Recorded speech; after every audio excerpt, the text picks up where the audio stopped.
కీళ్ల నొప్పులతో బాధపడే వారికి చలికాలం మరింత కష్టంగా ఉంటుంది. ఓవైపు వణికించే చలి, మరోవైపు బిగుసుకుపోయిన కీళ్లు బాగా ఇబ్బంది పెట్టేస్తుంటాయి.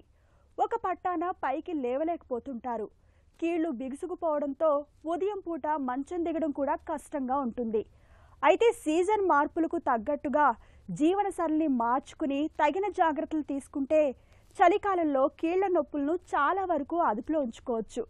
చలికాలంలో కీళ్ల నొప్పుల విషయంలో ఏం చేయాలో, ఎలాంటి జాగ్రత్తలు తీసుకోవాలో ఇప్పుడు తెలుసుకుందాం.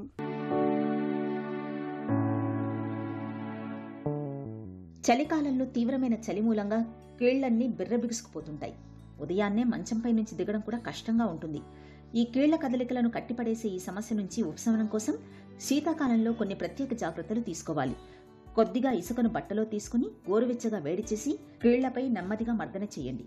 కీళ్ల కదలికలు మృదువుగా మారడంతో పాటు పోటెత్తే నొప్పుల నుంచి మంచి ఉపశమనంగా ఉంటుంది. గోరువెచ్చటి నీరు, చల్లటి నీటితో వెంటనే కీళ్లపై కాపడం పెడుతున్నా మంచి ఫలితం ఉంటుంది.